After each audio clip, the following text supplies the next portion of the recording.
Assalamualaikum dan salam sejahtera. Kami dari Kumpulan 7 akan membentangkan konsep scaffolding dalam teori Vygotsky dapat digunakan dalam membantu meningkatkan pencapaian akademik dan sosial murid. Kumpulan kami terdiri daripada Wan Zanariah, Mahira, Nurul Izzati, Nur Asma, Nurul Ashikin, Nur Rabiatul Mardiah dan Nora Ainati. Okey, untuk bahagian pengenalan, murid-murid memerlukan sistem sokongan ataupun bimbingan daripada individu yang berkemahiran dan juga berpengetahuan. Teori pembelajaran Vygotsky ini dapat membantu murid-murid menguasai kemahiran baharu melalui soalan-soalan dan juga interaksi yang bersifat positif dalam pengajaran dan juga pembelajaran.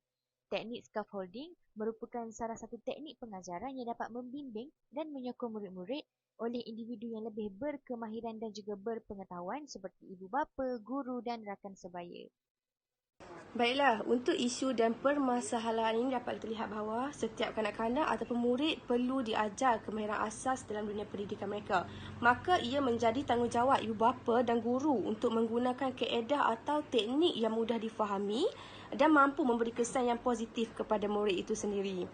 Dalam isu permasalahan yang kami dapat adalah yang pertama, guru menggunakan teknik yang agak terhad dalam memberi tunjuk ajar dalam kelas. Okey, guru menggunakan strategi dan kaedah yang terhad dalam memberi tunjuk ajar terhadap pelaksanaan tugasan kepada murid kerana kekurangan pengetahuan, pengalaman dan kemahiran. Oleh itu adalah menjadi tanggungjawab guru itu sendiri untuk mahir dan berketerampilan dalam pedagogi mereka. Yang kedua adalah murid kurang keyakinan diri dan berasa sukar untuk melaksanakan tugasan yang diberi. Dalam pembelajaran ini juga dapat kita dapati bahawa murid ini kurang keyakinan diri mereka serta berasa sukar untuk melaksanakan apa-apa tugasan yang diberikan. Hal ini demikian kerana kemungkinan guru memberi arahan yang kurang jelas dan perasaan tidak yakin yang ada pada murid itu sendiri.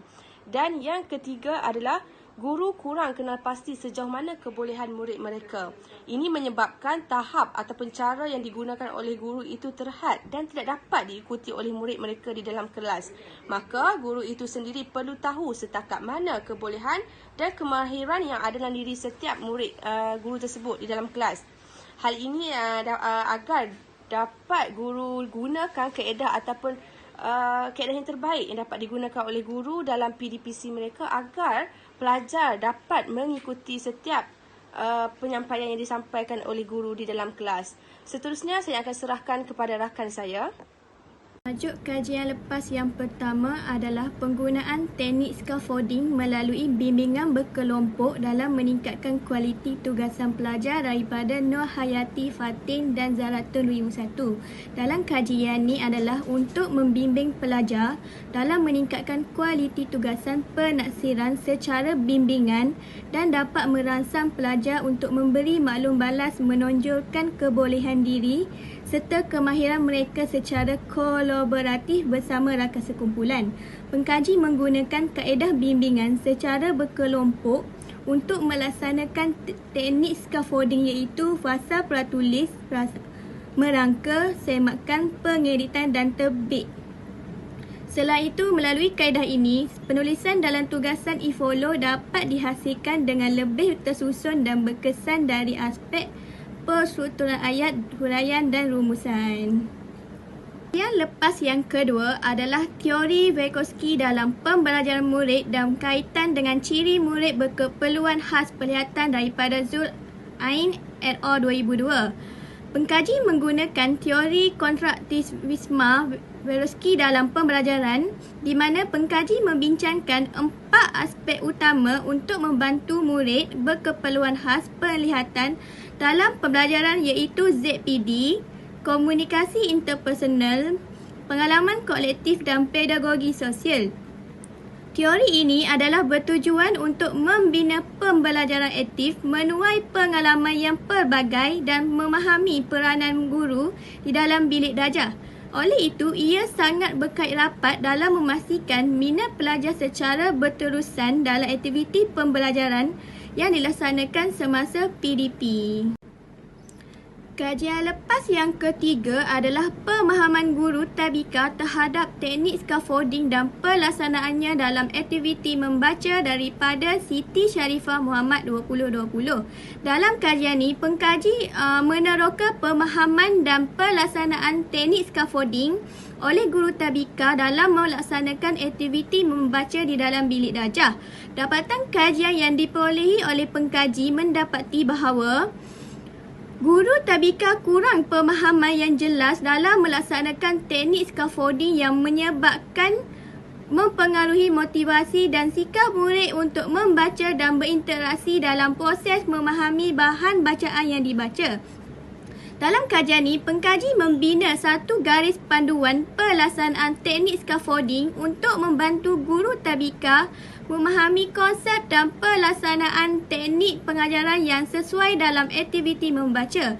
Garis panduan yang diberikan adalah berkaitan perkara asas yang merujuk kepada teknik penyoalan, kemahiran menyelesaikan masalah dan aktiviti membaca cerita pendek. Kajian lepas yang keempat adalah kemahiran berfikir aras tinggi melalui pendekatan kontraktivisme dalam pengajaran seni bahasa yang dikaji oleh Muhammad Afan, Eda Wati dan Jo Wati 2002.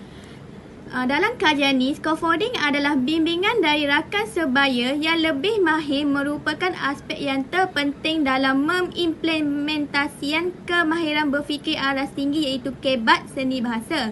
Menurut Wygotsky 1978 menjelaskan bahawa ZPD berada di antara jarak tahap perkembangan sebenar yang merupakan tahap penyelesaian kendiri dengan tahap perkembangan potensi iaitu tahap bimbingan individu bersama orang yang lebih dewasa atau dengan bimbingan rakan sebaya yang berkebolehan secara berkumpulan.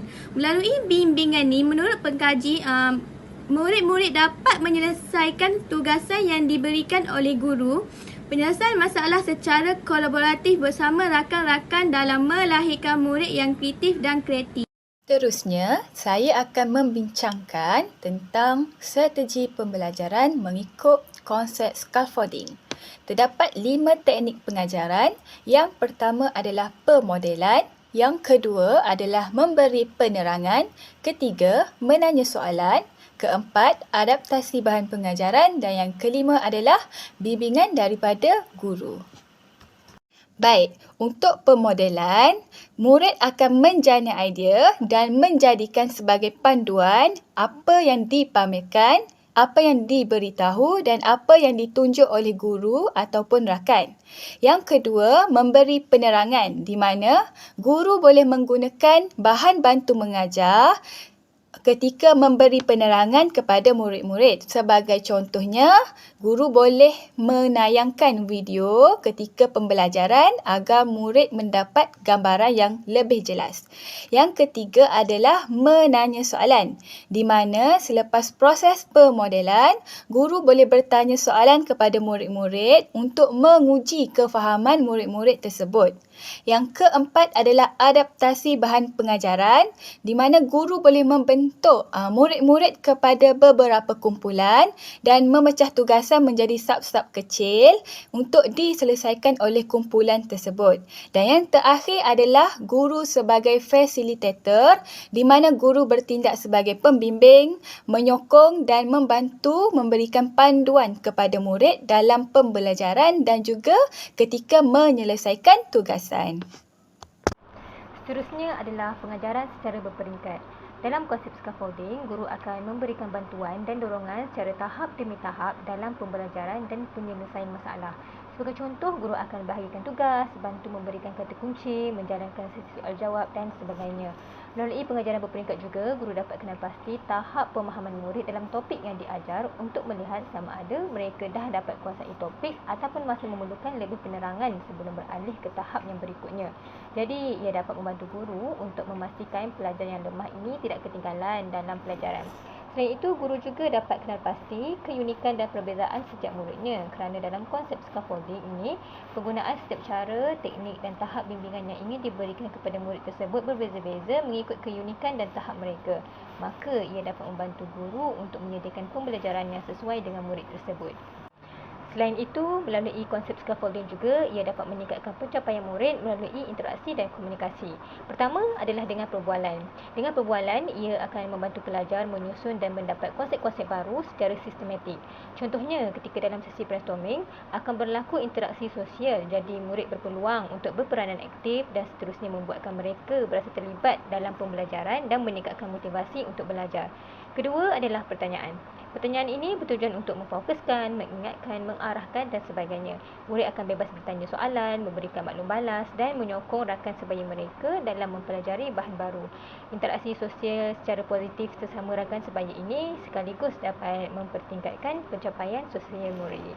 Implikasi yang pertama adalah meningkatkan minat pelajar dalam topik pengajaran dan kemahiran insaniah. Teknik ini bukan sahaja meningkatkan minat pelajar terhadap pembelajaran, tapi ia juga membantu mereka meningkatkan kefahaman dalam kelas dan meningkatkan tumpuan mereka terhadap subjek yang sedang dipelajari. Hal ini kerana kemahiran insaniah yang digunakan ketika proses pengajaran dan pembelajaran akan digunakan untuk menyelesaikan tugasan yang diberi. Implikasi yang kedua pula adalah meningkatkan tahap pencapaian pelajar dalam akademik. Hal ini kerana apabila pelajar yang tidak memahami topik pembelajaran, guru akan berusaha membantu pelajar tersebut dengan menggunakan kaedah yang bersesuaian dengan keperluan pelajar tersebut untuk menerang dan membimbing pelajar tersebut. Seterusnya yang ketiga adalah guru lebih kreatif dalam menyampaikan PDP. Implikasi yang ketiga ini, guru akan menggunakan pembelajaran abad ke-21 yang berpusatkan kepada pelajar untuk mengalakkan pelajar berfikir dengan kreatif dan kritis dalam menyelesaikan masalah dan menjana idea. Contoh pengajaran scaffolding ialah menggunakan kad-kad isyarat, menggalakkan soal jawab dan melakukan kerja dalam kumpulan. Secara rumusnya, implikasi di atas, teknik scaffolding banyak membantu pengajaran dan pembelajaran guru dan pelajar. Teknik ini berkesan untuk diaplikasi dalam kaedah pengajaran terkini, iaitu yang berpusatkan kepada pelajar. Hal ini kerana pelajar dapat membantu pelajar lain yang lemah dalam memahami pembelajaran dan menyelesaikan tugasan, khususnya dalam kumpulan.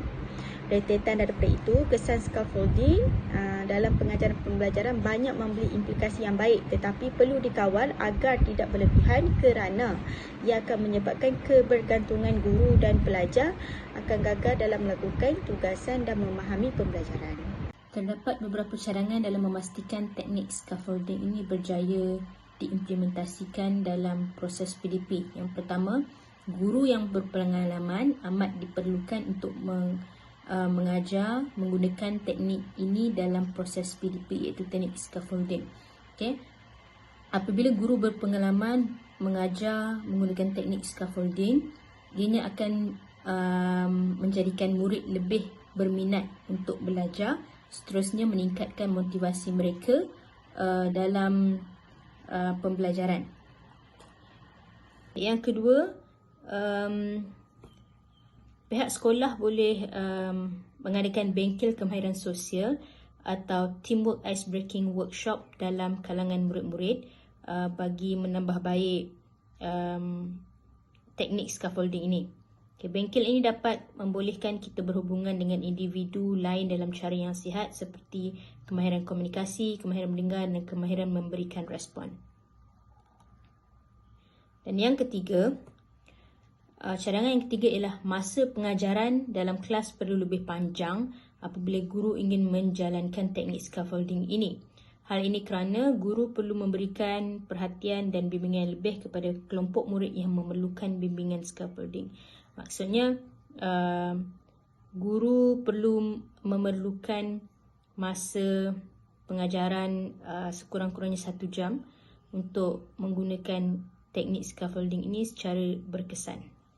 Secara kesimpulannya, konsep scaffolding ini antara kaedah yang terbaik dalam pengajaran dan pembelajaran abad ke-21. Konsep ini seharusnya dipraktikkan oleh semua guru di sekolah untuk menarik minat murid dan juga untuk meningkatkan tahap pencapaian murid. Murid tidak akan dapat mengembangkan pemikiran kooperasional mereka yang formal tanpa bantuan orang lain. Itu sahaja daripada kami. Sekian, terima kasih.